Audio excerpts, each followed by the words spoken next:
الحمد لله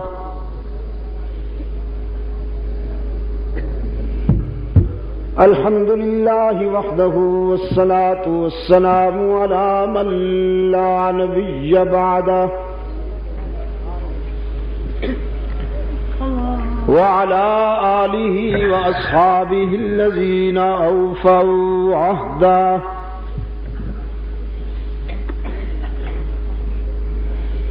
الذين هم مفاتيح الرحمة ومصابيح الغرر. أعوذ بالله من الشيطان الرجيم. بسم الله الرحمن الرحيم.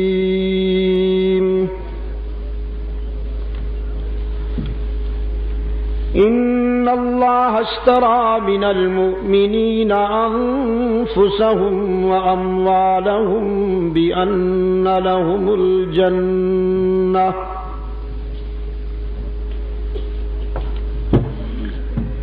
يقاتلون في سبيل الله فيقتلون ويقتلون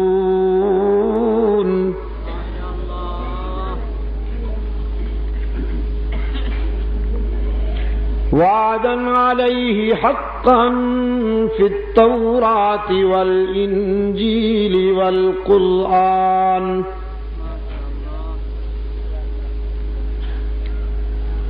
فمن أوفى بعهده من الله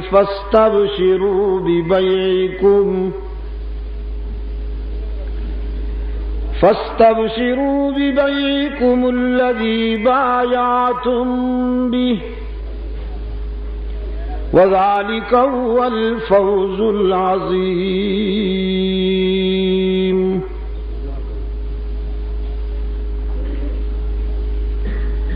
يا أيها الإنسان ما غرك بربك الكريم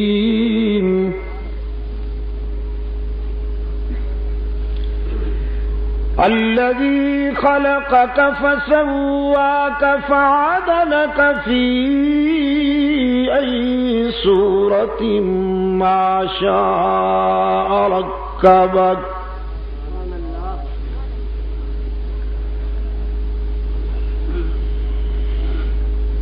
كلا بل تكذبون بالدين وإن عليكم لحافظين كراما كاتبين يعلمون ما تفعلون.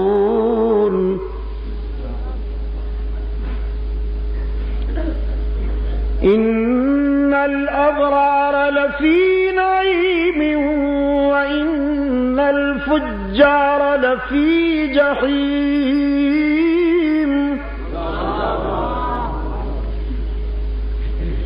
يصلونها يوم الدين وما هم عنها بغائبين.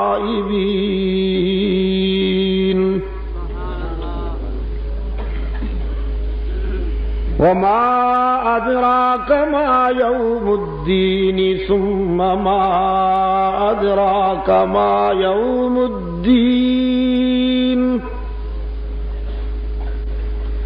يوم لا تملك نفس لنفس شيئا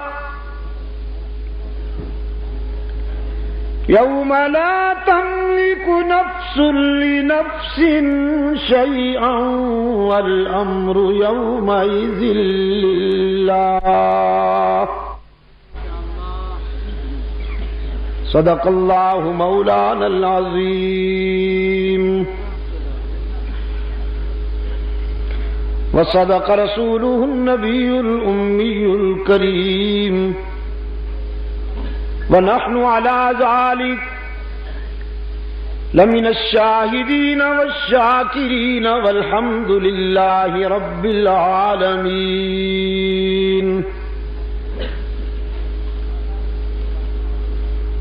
صدر اجلاس ارباب علم و دانش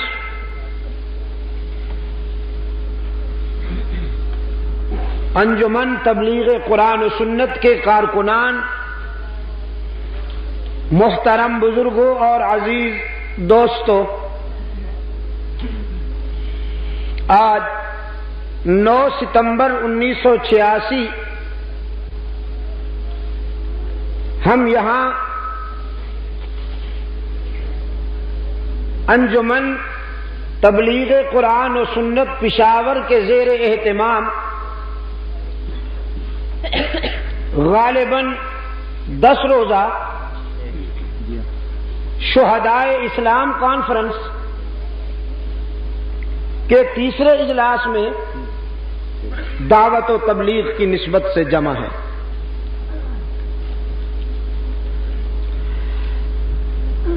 میں ظہر کے بعد پارا چنار میں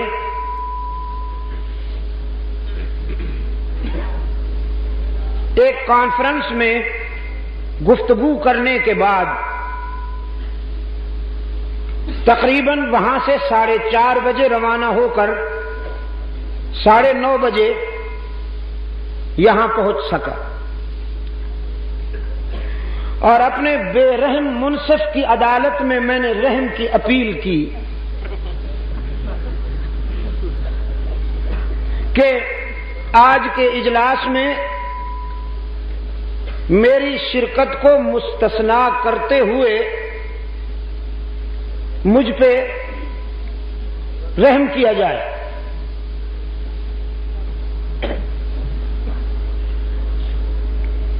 انہوں نے کمال بے دردی کے ساتھ میری اپیل کو مسترد کر دیا،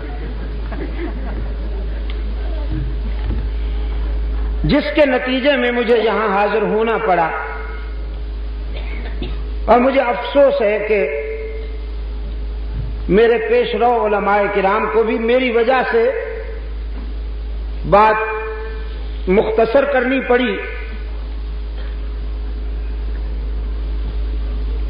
آج تمہید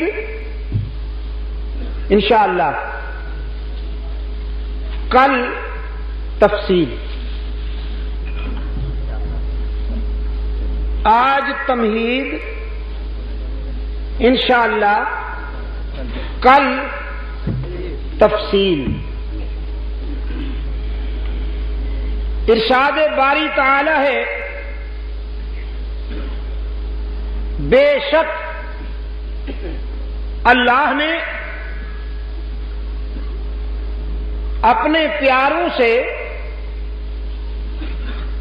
ایک معاہدہ کیا ہے، ایگریمنٹ کیا ہے، اور وہ یہ کہ تم اپنی جانیں اور اپنے مال میرے سپرد کر دو، اور اس کے بدلے میں تمہارا دامن اپنی رضا اور خوشنودی سے بھر دوں۔ یہ ایگریمنٹ ڈیسائیڈ ہو گیا، کنفرم ہو گیا۔ اب وہ اللہ کے پیارے قرآن جنہیں اہل ایمان سے تعبیر کرتا ہے، اللہ کے ساتھ کیے ہوئے اس وعدے کو نبھانے کے لیے جانیں ہتھیلیوں پر لیے ہوئے راہ حق میں مصروف جہاد ہیں۔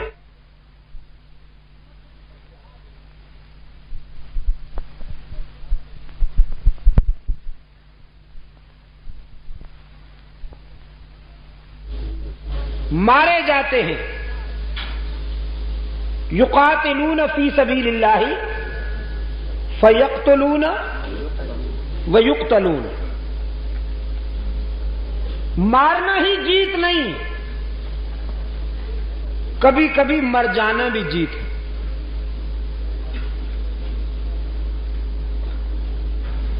دنیا شاید یہ سمجھتی ہے کہ مد مقابل کو مار دینا ہی فتح ہے، لیکن عشاق کا ذوق اور کائنات کی سچائی گواہ ہے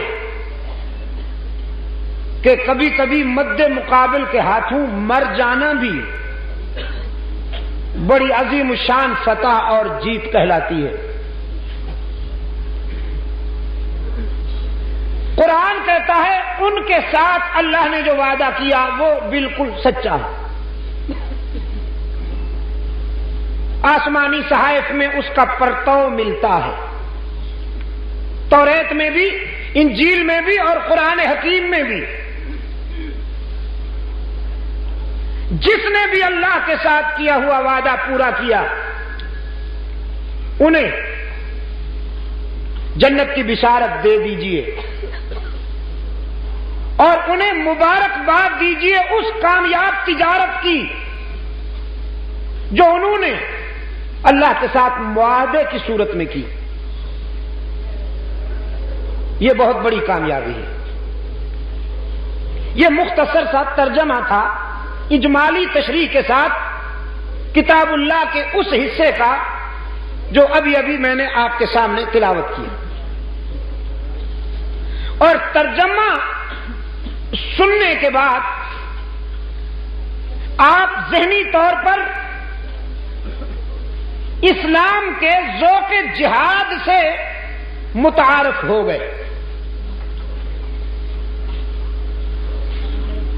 اللہ کے ساتھ تعلق قائم کرنے کے معنی یہ ہے کہ اب یہ زندگی ہماری نہیں، اب اس کے لیے وقف ہو گئی۔ زندگی کا ایک ایک سانس اب اس کی منشا کے مطابق گزرے گا۔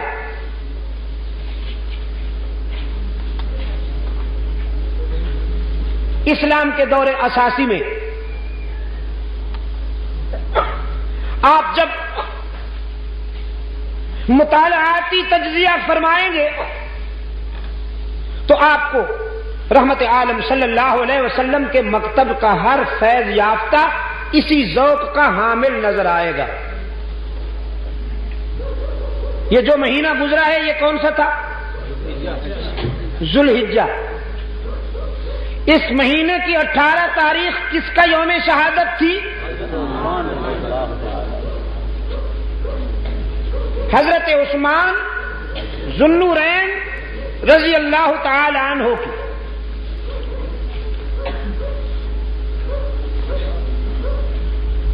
اور محرم الحرام کی 1 تاریخ کس کی شہادت کی یاد دلاتی ہے؟ امام عدل و حریت حضرت عمر فاروق رضی اللہ تعالی عنہ۔ ذو الحجہ اسلامی سال کا آخری مہینہ ہے اور محرم الحرام اسلامی سال کا پہلا مہینہ ہے۔ اس کے آخری مہینے نے بھی ایک عظیم قربانی کی یاد دلائی، اس کے پہلے مہینے نے بھی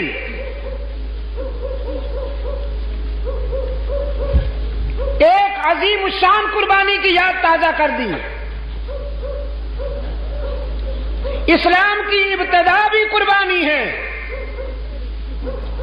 اسلام کی انتہا بھی قربانی ہے۔ جو اس کوچے میں آئے وہ جان ہتھیلی پہ رکھ کے آئے۔ یہاں مجاور نہیں مجاہد بننا پڑے گا، یہاں حلوائی نہیں شیدائی بننا پڑے گا۔ جس کو ہو جان و دل عزیز ان کی گلی میں جائے کیوں۔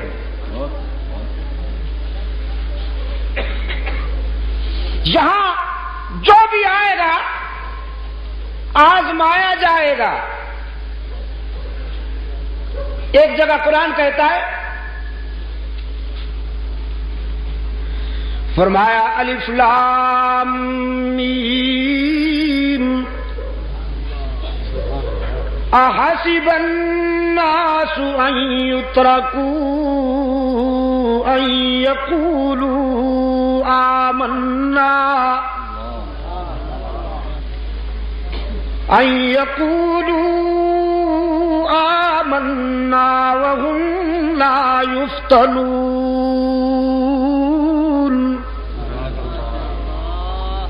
احسب الناس، یہ کیا سوچتے ہیں لوگ، ان یترکوا ان یقولوا آمنا، یہ کہ وہ چھوڑ دیے جائیں گے صرف اس بات پر کہ وہ مومن کہلائے، دعوی ایمان کر کے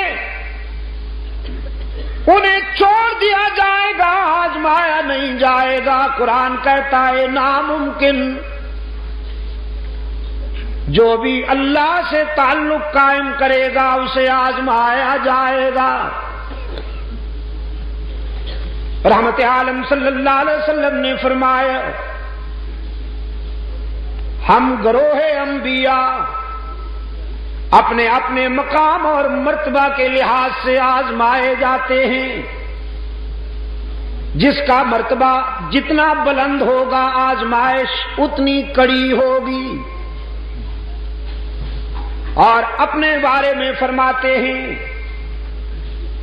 اگر مجھے مقام محبوبیت ملا ہے تو آزمائشیں بھی اتنی کڑی ہوئی، مجھے جن دکھوں سے گزرنا پڑا، مجھے جن آزمائشوں سے گزرنا پڑا، مجھے جن آلام سے گزرنا پڑا، رحمت عالم صلی اللہ علیہ وسلم فرماتے ہیں اگر میرے دکھ، اگر میری اذیتیں، اگر میرے آلام کا کچھ حصہ پوری کائنات انسانی پر تقسیم کیا جائے تو آبادیاں خالی ہو جائیں، لوگ چیختے ہوئے ویرانوں کی طرف نکل جائیں، تڑپ تڑپ کے جان دے دیں۔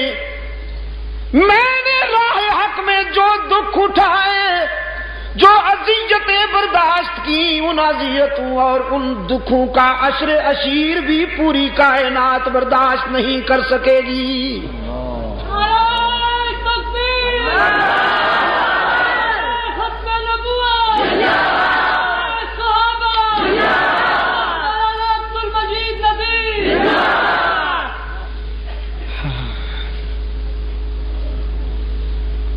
آزمائش ہوگی۔ لاہوری گیٹ والوں، یہ لاہوری گیٹ ہے یا لوہاری گیٹ ہے؟ غنیمت ہے۔ لاہوری گیٹ والوں، پشاور والوں، آزمائش ہوگی۔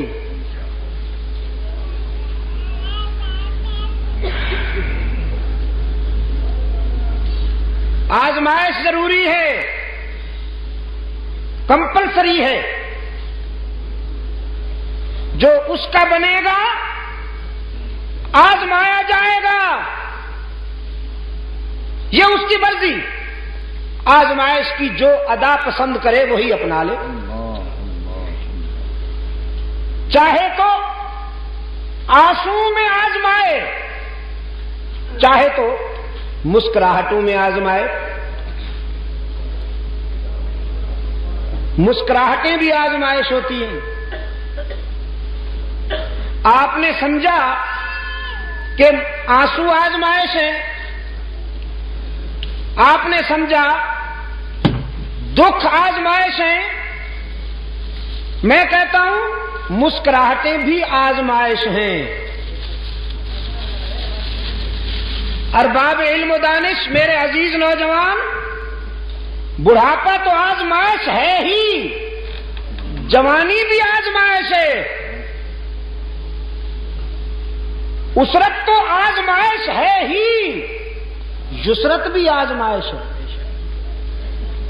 غربت تو آزمائش ہے ہی، تونگری اور ثروت بھی آزمائش ہے۔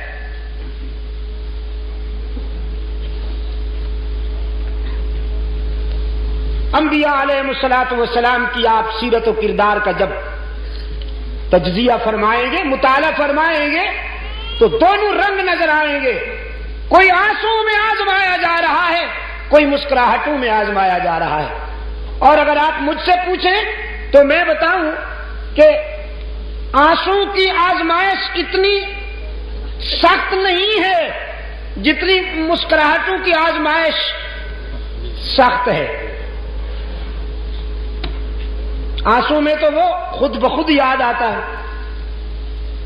کسی وقت کے بڑے فرعون کو جب 104, 105, 6 کے ٹمپریچر پہ بخار چڑھا ہوا ہو, جسم دہک رہا ہو, تو خود بخود یا اللہ رحم کر, یا اللہ رحم کر.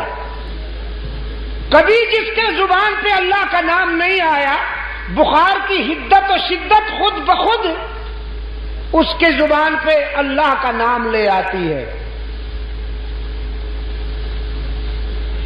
لیکن جب صحت ہو, شباب ہو, جوانی ہو, فراغت ہو,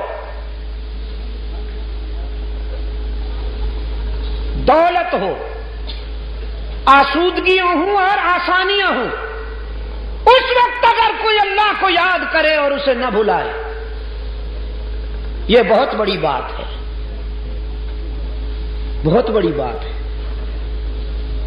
بڑھاپے کے سجدے بھی غنیمت ہیں, لیکن جوانی کے سجدوں کی کیا بات ہے.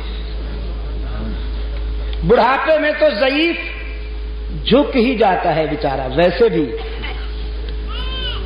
جب تن میں ریشہ پڑ جائے, پیری سے گردن جھک جائے اور فطرت پکار پکار کے کہے اب تو جھک سجدے میں ہو سرکش خدا کے سامنے, تو وہ جھک ہی جاتا ہے.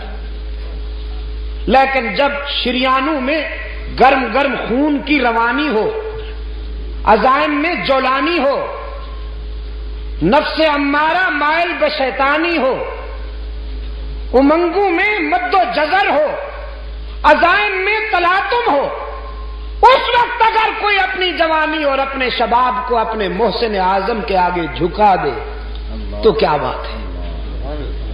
میں کہا کرتا ہوں بڑھاپے کے ہزاروں سجدے جوانی کے ایک سجدے کا مقابلہ نہیں کر سکتے. اللہ میرے جوانوں کو آہ سحرگاہی عطا فرمائے. اللہ میرے جوانوں کو رات کے سناٹے میں اپنے معبود کے سامنے جھکنا نصیب فرمائے. ان لمحات کو نہ گنوانا. یہ بہت تھوڑا سا عرصہ ہوتا ہے اور لوٹ کر نہیں آتا. پھر جھکا ہوا تھا نا بوڑھا, یوں یوں چلتا ہوا جا رہا تھا, لکڑی ہاتھ میں اور یوں یوں. ایک بچے نے دیکھا تو قریب آ کے کہنے لگا بابا کیا ڈھونڈتے ہو. ہائے ہائے, بابے کے آنسو نکل گئے. حسرت سے بچے کو دیکھ کے کہنے لگا بیٹا جوانی کھو گئی ہے وہی ڈھونڈ رہا, وہ لوٹ کے نہیں آئے گی. یہ مختصر سا انتہائی شارٹ پیریڈ ہوتا ہے جو گزر جاتا ہے تو لوٹ کے نہیں آتا. اس پیریڈ میں کچھ یادیں ترتیب دے دو. رات کی تنہائی میں ذرا اللہ سے باتیں کر کے دیکھو.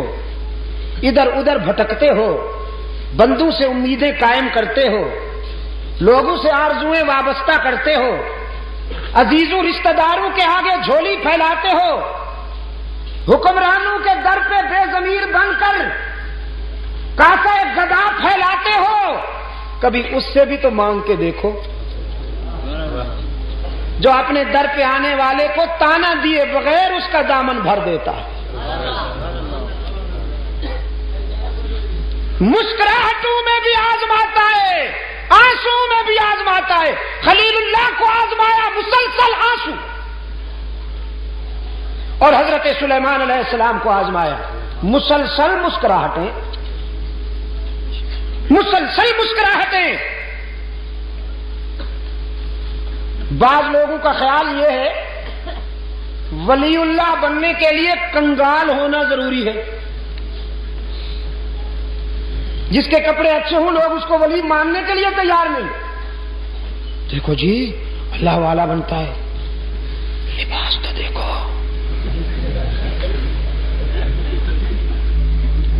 قیمتی عطر لگا رکھا ہے،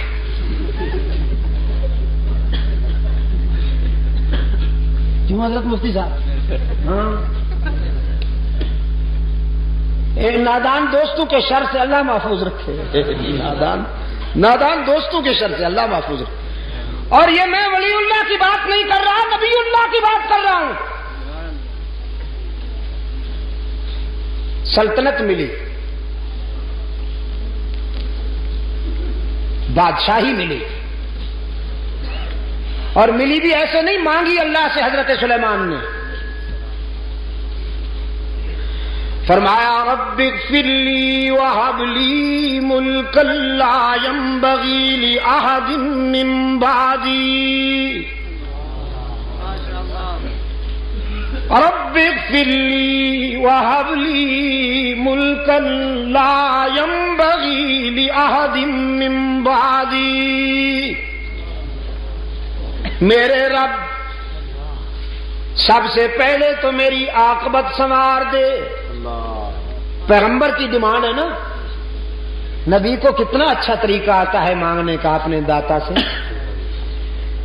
فرمایا رب اغفر لی وہب لی ملکا لا ینبغی لأحد من بعدی، میرے رب سب سے پہلے تو میری عاقبت سنوار دے، اور دنیاوی زندگی میں مملکت عطا فرما، سلطنت عطا فرما، اور سلطنت و مملکت بھی تجھ سے اس لیے مانگتا ہوں کہ تیری دھرتی پر تیرا قانون جاری کر سکوں، اس لیے حکومت نہیں مانگتا کہ ایوبیہ میں عیاشی کر سکوں۔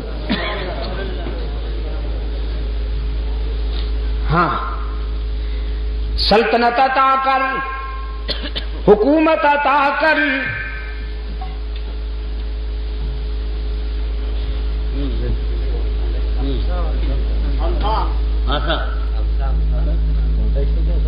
عصا کسی کے پاس نہیں ہے، اور عصا یہ عصا ہے، عصا کی توہین کرتے ہو، اسے مارنے سے تو ٹٹو بھی نہیں چلے گا، آسان ہو تو کلیمی ہے کار بے بنیاد، چلو آسان ہو تو ندیمی ہے کار بے بنیاد، مل گیا۔ الہ العالمین عطا کر، عطا کر مجھے تاکہ میں بیماروں کو سیدھا کر سکوں۔ مدنی جی کتنی اچھی ہیں تیری قراردادیں، سبحان اللہ، کوثر و تسنیم میں دھلی ہوئی زبان ہے، کتنی خوبصورت ہیں تیری قراردادیں، مانی نہیں جائیں گی۔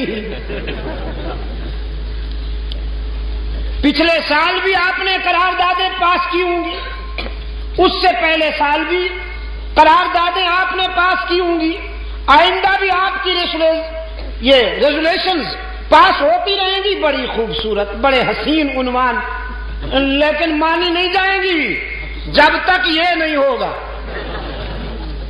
بغیر کسی تکلف کے عرض کرتا ہوں، پولیس والے اگر تسبیح لے کر رات کو نکلیں اور گلیوں میں اللہ ہو کا ذکر کرتے پھریں، چور ان سے ڈریں گے؟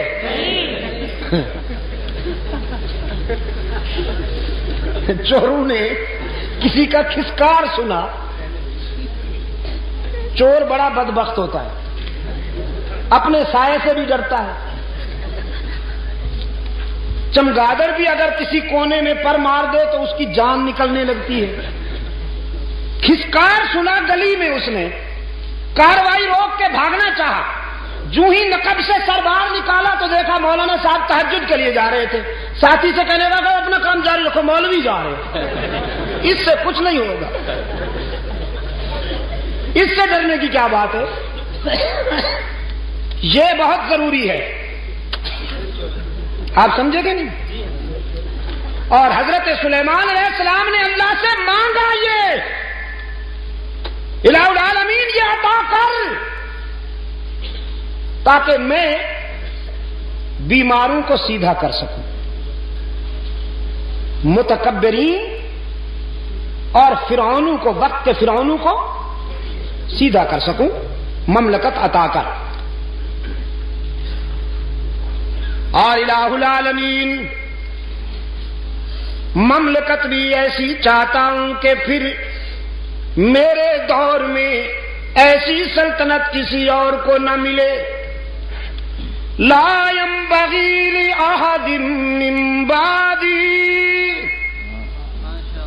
جب مانگی ہے تو کام کی چیز کیوں نہ مانگے؟ رب العالمین نے فرمایا ہم نے اپنے پیغمبر کو منہ مانگی دولت عطا کی، ہم نے اپنے نبی کی آرزو پوری کر دی، سلطنت عطا فرمائی، اور سلطنت بھی وہ کہ دھرتی پر حکومت، انسانوں پر حکومت، حیوانوں پر حکومت، پرندوں پر حکومت، ہواؤں پر حکومت۔ قرآن کہتا ہے فسخرنا لہ الریح، ہم نے ہواؤں کو بھی پابند کر دیا، باد سرسر کی تیزی کو بھی روک دیا، باد صبا کی لطافتوں کو بھی روک دیا۔ ٹھہر جاؤ، انتظار کرو، سلیمان کی انگلی جدھر اٹھتی جائے تم اپنی پرواز کی وہی راہ متعین کر لو۔ تجری بامرہ رخاء، ہوائیں سلیمان علیہ السلام کے اشارے پر چل رہی ہیں، جانور محکوم، پرندے محکوم۔ قرآن کہتا ہے وَحُشِرَ لِسُلَيْمَانَ جُنُودُهُ مِنَ الْجِنِّ وَالْإِنسِ وَالطَّيْرِ فَهُمْ يُوزَعُونَ۔ لشکر سلیمانی تیار ہوا، اس لشکر میں انسان بھی شامل ہیں، حیوان بھی شامل ہیں، پرندے بھی شامل ہیں۔ احقاق حق اور ابطال باطل کے پروگرام پر سلیمانی لشکر رواں دواں ہے۔ قرآن کہتا ہے حتی اذا اتوا علی واد النمل قالت نملہ یا ایھا النمل ادخلوا مساکنکم لا یحطمنکم سلیمان وجنودہ وَهُمْ لَا يَشْعُرُونَ۔ ایک وادی میں حضرت سلیمان علیہ السلام کا لشکر آیا، ایک وادی میں۔ قرآن کہتا ہے حتی اذا اتوا علی واد النمل، چیونٹیوں والی وادی، جہاں چیونٹیاں بہت تھیں، چیونٹیوں والی وادی، وادی نمل۔ قالت نملۃ یا ایھا النمل ادخلوا مساکنکم، ایک نملہ نے، ایک چیونٹی نے اپنی برادری کو خطاب کرتے ہوئے کہا جلدی جلدی اپنے سوراخوں میں گھس جاؤ، سلیمان کا لشکر آ رہا ہے، کہیں روندی نہ جاؤ، کہیں بلڈوز نہ ہو جاؤ، گھس جاؤ اپنے بلوں میں اور اپنے سوراخوں میں۔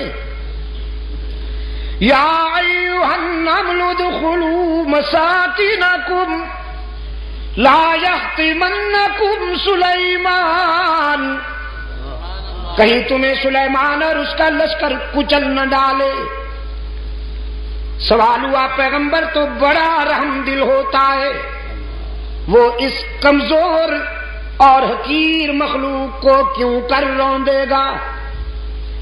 قرآن کلام فطرت ہے نا، فوراً جواب دیا وَهُمْ لَا يَشْعُرُونَ، جان بوجھ کر تو نہیں روندیں گے، تم چھوٹی چھوٹی ہو نا، نظر نہیں آتی ہو نا، اس لیے انہیں پتہ بھی نہیں چلے گا تم روندی جاؤ گی۔ چیونٹی کو بھی پتا ہے، چیونٹی کو بھی یہ معلوم ہے کہ پیغمبر انسان ہوتے ہیں اور انسان والی نظر رکھتے ہیں۔ پیغمبر وہی جانتے ہیں جو حق تعالی کی طرف سے انہیں بتایا جائے، ورنہ وہ کائنات کے ہر صغیر و کبیر کو نہیں جانتے۔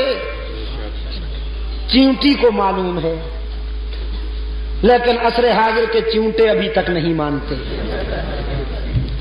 انہیں یہ بات سمجھ میں نہیں آ رہی۔ فَتَبَسَّمَ ضَاحِكًا مِّن قَوْلِهَا، چیونٹی کے یہ بات سن کر حضرت سلیمان علیہ السلام مسکرا دیے، چونکہ حضرت سلیمان علیہ السلام تمام پرندوں کی اور جانوروں کی زبانیں سمجھتے تھے، منطق الطیر کو سمجھتے تھے، حشرات الارض کو سمجھتے تھے، ان کی آوازیں سن کر سمجھ جاتے تھے۔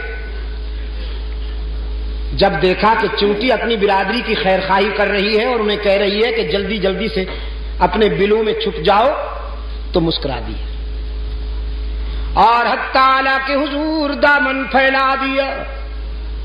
ربی اوزعنی ان اشکر نعمتک التی انعمت علی وعلی والدی وان اعمل صالحا ترضاه وادخلنی برحمتک فی عبادک الصالحین۔ الہ العالمین، تو نے کتنا کرم کیا ہے مجھ پر کہ اگر چیونٹیاں بولتی ہیں تو میں سمجھ لیتا ہوں، پرندے چہکتے ہیں تو میں سمجھ لیتا ہوں، لیکن میرے معبود تو نے اپنے فضل و کرم میں تو کوئی کمی نہ کی، اب مجھے بھی توفیق عطا کر کے میں تیری نعمتوں کا شکر ادا کر سکوں۔ رب اوزعنی ان اشکر نعمتک التی انعمت علی وعلی والدی، تو نے مجھ پر اور میرے والدین پر جو کرم کیا ہے اور احسانات فرمائے ہیں، اے اللہ ان احسانات کے شکر کی بھی تو توفیق عطا فرما کہ ہم تیرا شکر ادا کر سکیں۔ عزیز دوستو، وہ خوش نصیب بندے کہ جنہیں اللہ کے حضور شکر کی توفیق میسر آ جائے، یہ بھی ان کا ذاتی کمال نہیں ہے، اسی کا احسان ہوتا ہے۔ وہ اپنے بندوں میں سے جنہیں پسند کرتا ہے اپنے در پہ بلا لیتا ہے، انہیں رقت قلبی عطا کرتا ہے، انہیں رونے کا سلیقہ عطا کرتا ہے، انہیں مانگنے کا سلیقہ عطا کرتا ہے۔ یہ کوئی ذاتی کمال نہیں ہے انسان کا، یہ اسی کا کرم ہے۔ حضرت سلیمان علیہ السلام نے اپنے لشکر پر نظر ڈالی، ایک پرندہ غائب نظر آیا۔ قرآن کہتا ہے وَتَفَقَّدَ الطَّيْرَ فَقَالَ مَا لِيَ لَا أَرَى الْهُدْهُدَ أَمْ كَانَ مِنَ الْغَائِبِينَ۔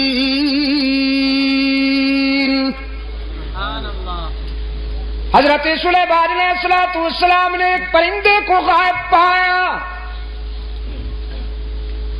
فرمانے لگے کیا بات ہے، مجھے ہدہد نظر نہیں آ رہا، ذرا دیکھو لشکر کے کسی کونے میں چھپا بیٹھا ہے یا پھر میری اجازت کے بغیر کہیں چلا گیا ہے، تلاش کرو۔ یہ ہدہد جانتے ہیں آپ؟ جی کیا فرمایا؟ اچھا ملا چرگت، تمہارے صدقے جاؤں، یہ کب سے ملا بن گیا بھائی؟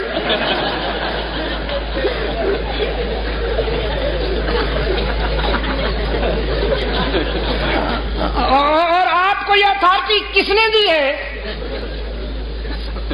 کہ جس پرندے کے بھی ذرا بال ادھر ادھر ہو جائیں آپ اس پہ ملا کا ٹائٹل فٹ کر دیں؟ یار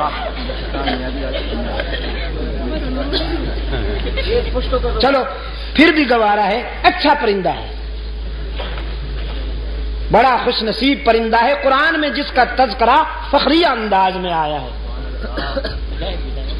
ہاں، اس پر حسد کیا تھا کوے نے۔ حضرت سلیمان علیہ السلام نے جب اس ہدہد سے پوچھا کہ تمہارے اندر کون سی خوبی ہے، اللہ نے تمہیں کون سی خوبی عطا کی ہے، تو یہ کہنے لگا اللہ کے نبی، مجھے اللہ نے یہ خوبی عطا فرمائی ہے کہ میں خشک زمین کو دیکھ کر اندازہ کر لیتا ہوں کہ پانی کتنا دور ہے۔ نظر میں رسائی دے دی ہے اللہ نے، خشک زمین کو دیکھ کر میں یہ اندازہ کر لیتا ہوں کہ کتنی گہرائی پہ پانی مل سکتا۔ حضرت سلیمان علیہ السلام نے فرمایا بھی تم تو بڑے کام کے ہو، ہمیں ویرانوں میں اور صحراؤں میں سفر کرنا ہوتا ہے، تو ہم کیوں نہ تمہاری اس استعداد سے کام لیں، اس صلاحیت سے کام لیں، بس تم ہمارے ساتھ رہا کرو، ہمارے ہم سفر رہا کرو، تاکہ ہم تیری اس خداداد صلاحیت سے کام لے سکیں۔ اللہ کے نبی نے ہدہد کو اپنا مقرب بنا لیا، اپنا ہم سفر بنا لیا۔ کوے میاں سے برداشت نہ ہوا۔ یہ کوا جانتے ہیں نا آپ، کالے لباس والا مسٹر بلیکی ہی،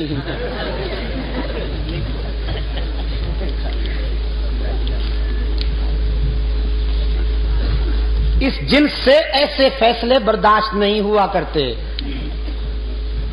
اللہ کے رسول صلی اللہ علیہ وسلم نے صدیق اکبر کو اپنے پہلو میں سلا لیا، کبو کو برداشت ہوا نہیں ہوا، بڑی سخت تکلیف ہے بیچاروں کو۔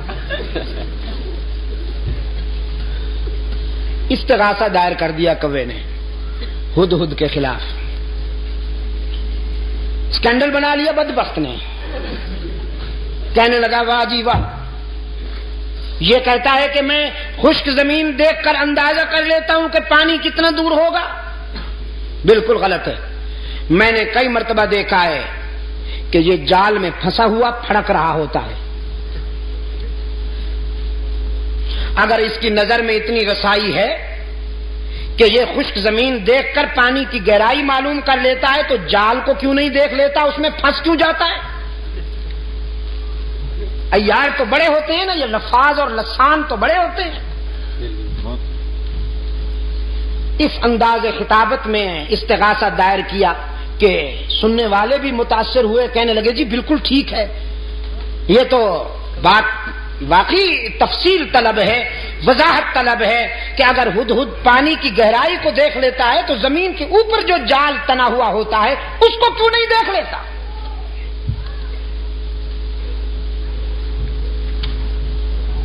حضرت سلیمان علیہ السلام کی عدالت میں طلبی ہو گئی ہدہد کی، کوا بھی برادری سمیت آ پہنچا۔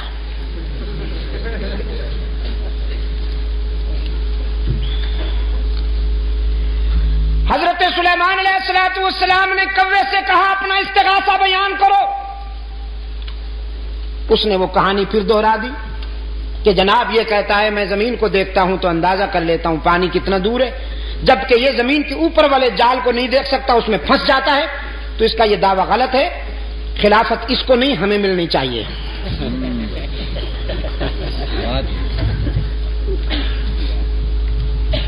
مولانا رومی رحمت اللہ علیہ نے اس سوال و جواب کو منظوم کر دیا ہے اپنی مثنوی میں۔ مجھے افسوس ہے کہ وہ پوری تو مجھے نہیں آتی، ایک دو شعر حافظے میں رہ گئے ہیں، وہ عرض کر دیتا ہوں۔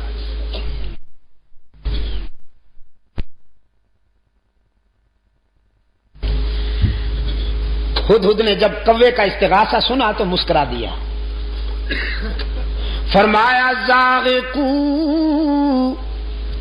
از حکم مولا منکر است، زاغ کو زاغ کو از حکم مولا منکر است، 100,000 عقل دارد کافر است. یہ کوا جو لفاظی کرتے ہوئے میرے خلاف استغاثہ لایا ہے، اصل میں یہ میری صلاحیت کا منکر نہیں، اللہ کی تقدیر کا باغی ہے. وہ جو جال تنا ہوا ہوتا ہے جس میں میں پھنس جاتا ہوں، وہ میری نظر کی کمزوری نہیں ہوتی، تقدیر کی بالادستی ہوتی ہے. من ببینم دام را اندر ہوا، من ببینم دام را.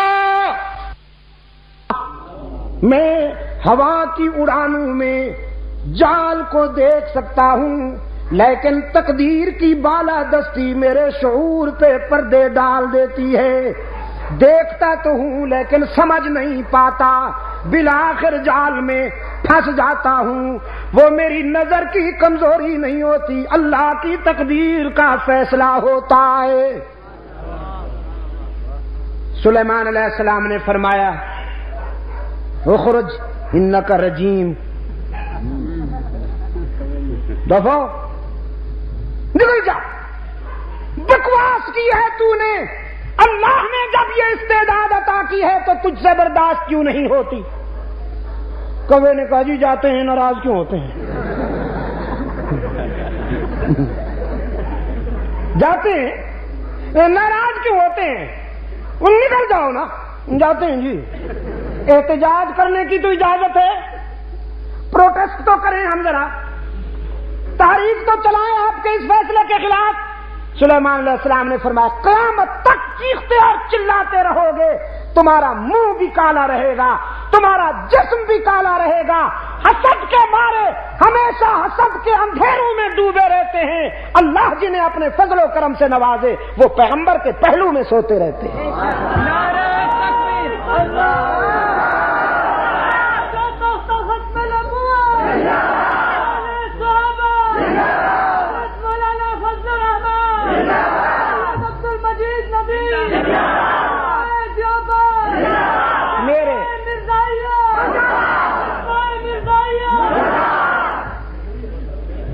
اچھا، کچھ دوستوں کو نعرے کے ذریعے تقریر کا شوق ہوتا ہے،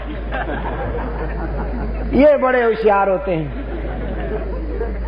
یہاں تو انہیں ارشاد الحق وقت دیتا نہیں مائک پر، پھر نعرے کے ذریعے وہ بہرحال چھوٹی موٹی تقریر تھوڑے تھوڑے ٹکڑوں میں فرما ہی دیتے ہیں. تو میرے عزیز دوستو، ہدہد کے متعلق میں عرض کر رہا تھا. دیکھیے 12:30 پھر ہو رہے ہیں، تاریخ بدل گئی ہے. میں نے کہا حضرت وہ اسلاف کی روایات تو یہ رہی ہیں کہ عشاء کے بعد بیان شروع ہوا، صبح تک جاری رہا. لوگ کہتے ہیں شاہ جی رحمت اللہ علیہ عشاء کے بعد بیان شروع کرتے تھے، صبح تک جاری رہتا تھا. تو میں نے کہا کچھ روایات ہماری بھی یاد رکھی جائیں گی.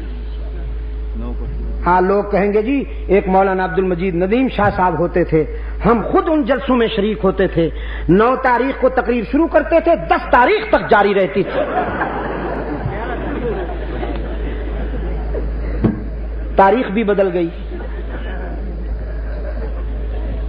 تو میں یہ عرض کر رہا تھا آپ کی خدمت میں کہ جناب ہدہد غائب پایا گیا، لشکر میں نظر نہیں آ رہا تھا.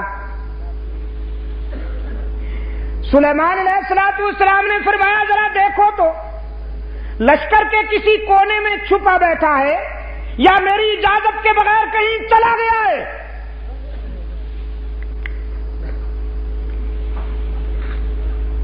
حضرت سلیمان علیہ السلام کے رضاکاروں نے پورے لشکر کا جائزہ لیا، دیکھا کہ ہدہد نہیں ہے. سلیمان علیہ السلام کی خدمت میں رپورٹ پیش کی گئی کہ اللہ کے نبی وہ واقعی یہاں نہیں ہے اور کہیں جا چکا ہے. فرمایا لَأُعَذِّبَنَّهُ عَذَابًا شَدِيدًا لَأُعَذِّبَنَّهُ عَذَابًا شَدِيدًا أَوْ لَأَذْبَحَنَّهُ أَوْ لَيَأْتِيَنِّي بِسُلْطَانٍ مُبِينٍ۔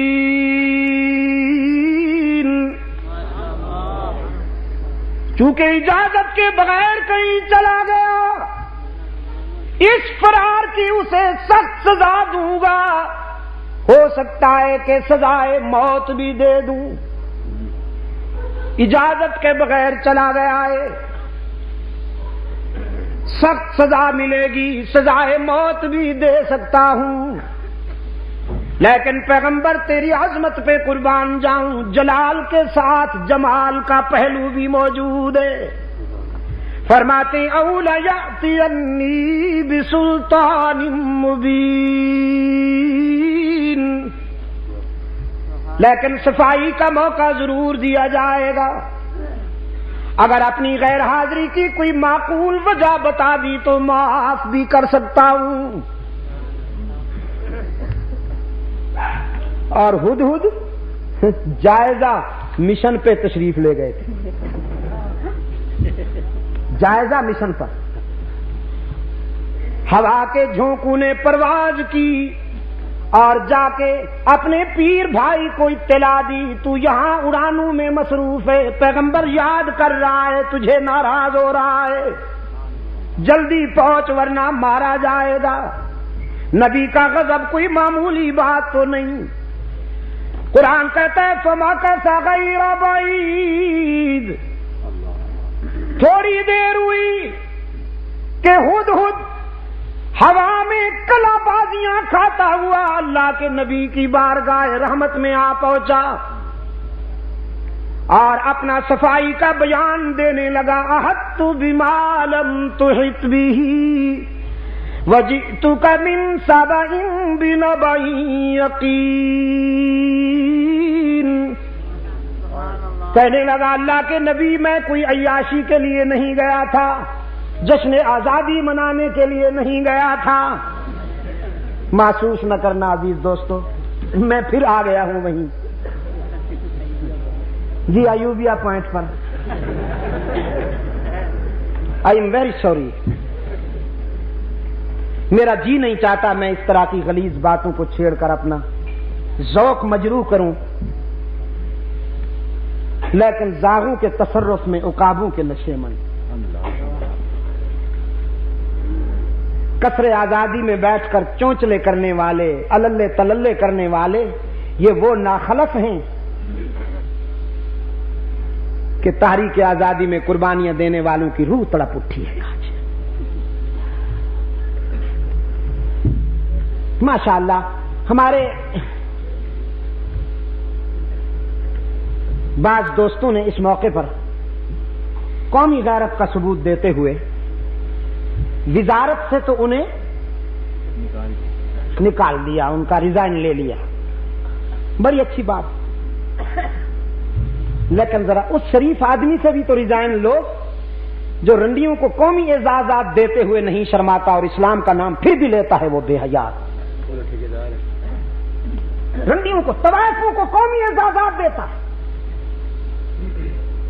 وہ قومی اعزازات کہ جس پر شرفاء کا حق ہے، وہ قومی اعزازات کہ جس پر قرآن اور سنت کے شہدائیوں کا حق ہے، وہ قومی اعزازات کہ جس پر قومی اور ملی سفر میں قربانیاں دینے والوں کا حق ہے۔ میں آپ سے پوچھتا ہوں، یہ فلم سٹار جو ہیں، فلمی اداکار جو ہیں یا اداکارائیں جو ہیں، یہ قوم کے محسن ہیں یا قوم کے قاتل ہیں؟ یہ غلیظ اور بدبودار کیڑے معاشرے کے گٹر میں بلکتے ہوئے بدبودار کیڑے جو اپنا پیٹ بھرنے کے لیے کبھی اپنی آواز بیچتی ہیں، کبھی اپنا جسم بیچتے ہیں، جن کی راتیں اس قدر غلیظ ماحول میں گزرتی ہیں کہ کوئی شریف انسان اسے بیان نہیں کر سکتا. اس قسم کے کرداروں کو قومی اعزاز دینے والے انہی کے خاندان میں سے ہو سکتے ہیں، شرفاء میں سے نہیں ہو سکتے.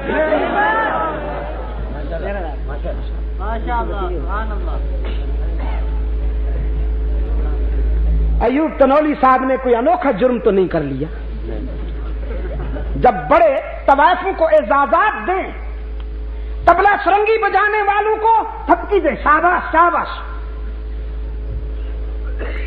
تو الناس علی دین ملوکہم. دوستو، چھوٹے بڑوں کی تقلید کیا کرتے ہیں. لگا دیجئے پھر مجھ پہ پابندی، لگا دیجئے مجھ پہ کل سے پابندی پھر. لیکن میری تقریر طبع یار کو بے چین کرتی ہے. سبب یہ ہے وہی کہتا ہوں جو دل پر گزرتی ہے، جو دل پر گزرتی ہے وہ کہوں گا. میں ان ڈبل سائز ملاؤں میں سے نہیں جن کی نظر تمہارے ہاتھوں میں مچلتے ہوئے ڈرافٹ پہ رہتی ہے. الحمدللہ میں ان کرداروں کا نام لیوا ہوں کہ جو حکمرانوں کی چشم غضبناک کو دیکھ کر اللہ کی رضا اور خوشنودی تلاش کیا کرتے ہیں. نعرہ تکبیر،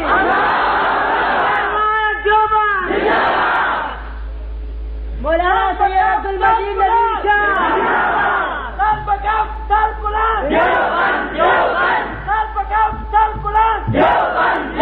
میں آپ سے پوچھتا ہوں کہ فلمی اداکاروں کو تمغے دینا یہ اسلام کی خدمت ہے یا اسلام سے غداری ہے؟ پوچھتا ہوں آپ سے. اور وہ بکے ہوئے ملا، وہ بے حیا ملا جو اس کردار کو بھی اسلام قرار دیتے ہیں، وہ مولوی اسلام کے وفادار ہیں یا غدار ہیں؟ ان بے حیاؤں کے پیچھے نمازیں بھی نہیں ہوتی، ان دین فروشوں کے پیچھے نمازیں بھی نہیں ہوتی، اور اتنی سزا ان کو نہیں ملے گی جتنی سزا ان ڈبل ڈیکر ملاؤں کو ملے گی جو سنبھالے نہیں جاتے، کرسی میں نہیں سما سکتے بدبخت، جن کے لیے آفیشل چیئر بنانی پڑتی ہے. میرے عزیز دوست، آزادی نصیب ہوئی ہے تمہیں، لیکن کبھی غور کیا کن کی قربانیوں کی بدولت؟ مالٹا کے عقوبت خانوں میں سال ہا سال گزارنے والے شیخ الہند محمود حسن کی قربانیوں کی بدولت، بالا کوٹ کی سرزمین پر خون جگر کا نذرانہ پیش کرنے والے اسماعیل شہید کے ایثار کی بدولت. ہائے، جلتا ہے جن کا خون چراغوں میں رات بھر، جلتا ہے جن کا خون چراغوں میں رات بھر، ان غمزدوں سے پوچھ کبھی قیمت سحر. ہد کہتا ہے اللہ کے نبی عیاشی کے لیے نہیں گیا تھا، جائزہ مشن پر گیا تھا، اور میں اس مقام پر سے ہو کے آیا ہوں جہاں آپ بھی نہیں گئے. وہاں سے میں ایک یقینی خبر لایا ہوں قوم سبا سے متعلق. میں نے ایک قوم دیکھی ہے، میں نے ایک قوم دیکھی ہے جو سورج کی پوجا کرتی ہے، سورج کو طلوع اور غروب ہوتے وقت سجدہ کرتی ہے. ایک عورت ان پر حکمرانی کر رہی ہے. سنیے، صاف کہہ دینا چاہتا ہوں، جب تک انشاءاللہ جب تک ولی اللہ قافلے کے سپاہی زندہ ہیں، ایک قوم دے کر آیا ہوں سورج کو پوجا کرتے ہیں، سجدہ کرتے ہیں، وہ بدبخت۔ ایک عورت ان پر حکمرانی کرتی ہے تو اللہ کے نبی آگے بڑھنے سے پہلے اس قوم کا پوسٹ مارٹم کر لینا چاہیے۔ یہ زنخی قوم، یہ زن مرید، جنہوں نے ایک عورت کو سربراہ بنا رکھا ہے، پہلے ان کی طبیعت ٹھیک کر لینی چاہیے، پھر آگے بڑھیں گے۔ سلیمان علیہ السلام نے فرمایا بھئی بات تو بڑا عجیب ہے، کیسی عجیب خبر لایا ہے؟ فرمایا ایسے یلغار نہیں کرتے، دیکھو پیغمبر کا انداز دیکھو، پیغمبر کی عسکری مہم میں بھی رحمت کار فرما ہوتی ہے۔ فرمایا پہلے خط لکھتا ہوں بلقیس کے نام، جاؤ میرا خط پہنچاؤ اسے، اگر وہ ٹھیک طریقے سے ہماری بات مان لیتی ہے تو ہم ان کی آبادیوں کو تاراج کرنے کا ذوق نہیں رکھتے۔ خط لکھا، اور سفارتی تاریخ میں یہ پہلا خط ہے جو کسی ایک حاکم نے دوسرے حاکم کے نام لکھا۔ سلیمان علیہ السلام نے جو لکھا ہے بلقیس کو، قرآن کریم نے اس خط کا مضمون بھی محفوظ رکھا ہوا ہے۔ فرمایا انہ من سلیمان وانہ بسم اللہ الرحمن الرحیم اللہ تعالی علی واتونی مسلمین۔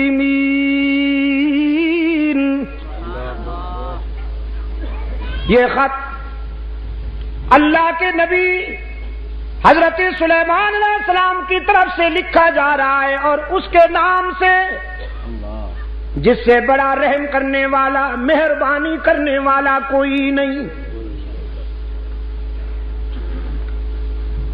ہمارا خط پڑھتے ہی کسی خوش فہمی میں مبتلا مت ہو جانا۔ اللہ تعالی علیہ، خوش فہمی میں مبتلا ہو کر، احساس برتری میں مبتلا ہو کر کہیں ہم سے ٹکرانے کی غلطی نہ کرنا۔ ہم تجھے دعوت دیتے ہیں کہ سراپا تسلیم اور رضا بن کر صداقت کو اپنا لو، اللہ کی وحدانیت اور میری نبوت کا اقرار کر لو۔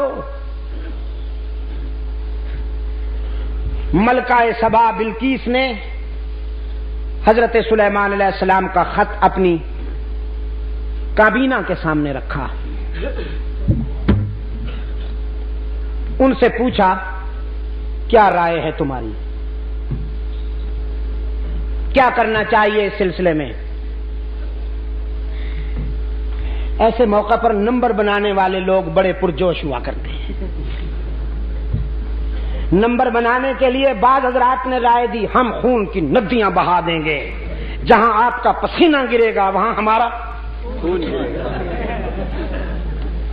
یہ بڑے رٹے رٹائے جملے ہیں جو لوگوں کو بیوقوف بنانے کے لیے استعمال کیے جاتے ہیں۔ ہم تیار ہیں، ہر قسم کی قربانی دیں گے، اور آپ تو اسٹیل مین ہیں، وہ مین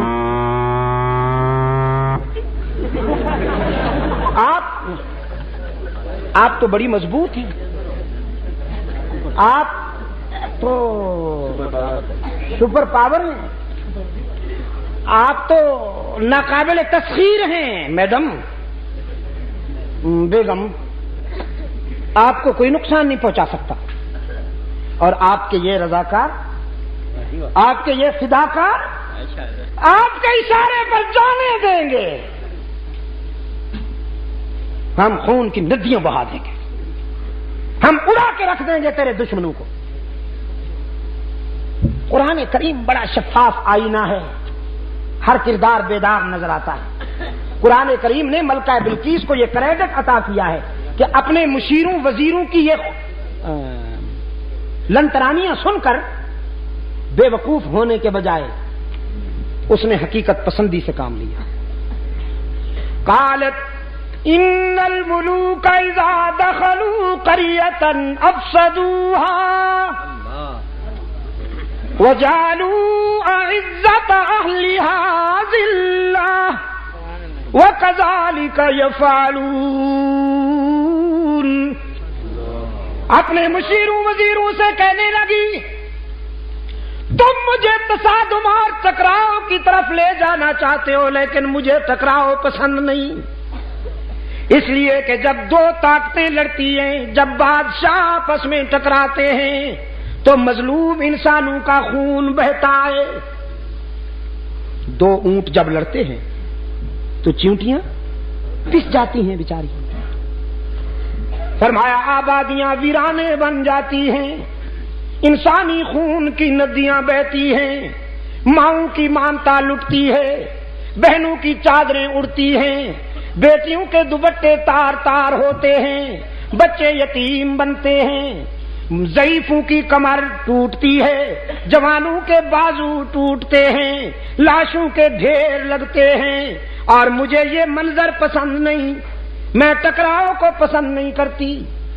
میری پرپوزل یہ ہے، انی مرسلۃ الیہم بہدیہ، میں ایک ہدیہ بیچتی ہوں۔ کیا؟ تحفہ، پریزنٹ، نذرانہ، جزاک اللہ۔ کیا؟ نذرانہ بھیجتی، اور دیکھتی ہوں کہ ہمارا بھیجا ہوا عطیہ، ہمارا بھیجا ہوا نذرانہ کیا رنگ دکھاتا ہے۔ بڑے قیمتی ہیرے، بڑے قیمتی جواہرات حضرت سلیمان علیہ السلام کی خدمت میں روانہ کیے کہ یہ لیجئے اور ہمارا پیچھا چھوڑ دیجیے۔ جیسے آج کل حضرت صاحب یہ جوڑا آپ کے لیے ہے، قبول فرمائیے۔ حضرت صاحب یہ ڈرافٹ رکھ لیجئے، جہاں آپ کی مرضی ہو وہیں خرچ کر دیجئے، اور اگر حضرت صاحب بہت سخت ہیں نہیں لیتے تو پھر حضرت صاحب کے صاحبزادے جو ہیں، جزاک اللہ، تو بھی پہنچا ہوا معلوم ہوتا ہے مجھے، اور واقف راز درود میں کھانا لگتا ہے۔ صاحبزادے کے ذریعے نئی کرونا کی چابی حضرت صاحبزادے صاحب کو دے دی، اور صاحبزادہ صاحب سے جب حضرت صاحب نے پوچھا یہ گاڑی کہاں سے آئی، بس ابا جی وہ کسی نے پریزنٹ کی، ہماری اجازت کے بغیر تم نے کیوں لی؟ جی ہم گاڑی پہ بیٹھے آپ کو اچھا نہیں لگتا؟ روزانہ سائیکل پہ بیٹھتے ہوں پنچر ہو جاتا ہے، آپ کو اچھا نہیں لگتا ہم گاڑی پہ بیٹھے؟ اور حضرت صاحب پدری محبت میں آ کر ٹائیں ٹائیں فش۔ ہوس چھپ چھپ کے پہلو میں بنا لیتی ہے تصویریں۔ اقبال نے کہا نا، براہیمی نظر پیدا بڑی مشکل سے ہوتی ہے، ہوس چھپ چھپ کے پہلو میں بنا لیتی ہے تصویریں۔ یہ ہوس نذرانہ آیا حضرت سلیمان علیہ السلام کی خدمت میں، اور جناب سلیمان علیہ السلام اللہ کا نبی ہے، نذرانہ دے کر فرمایا اتمدوننی بمال، کیا تم مجھے مال و دولت کا لالچ دے کر راہ حق سے ہٹانا چاہتے ہو؟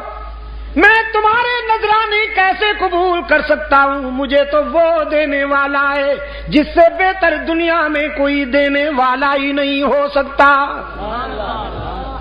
میں تو رب سے لینے والا ہوں، اور تم نے یہ نذرانہ بھیج کر ہمیں چیلنج کیا ہے، تم نے سمجھا ہے کہ ہم تمہارا نذرانہ اور تحفہ دیکھ کر راستے سے ہٹ جائیں گے، تو یوں دیکھ کے فرمایا ہے بھائی کوئی اٹھا کے لائے اسے ابھی۔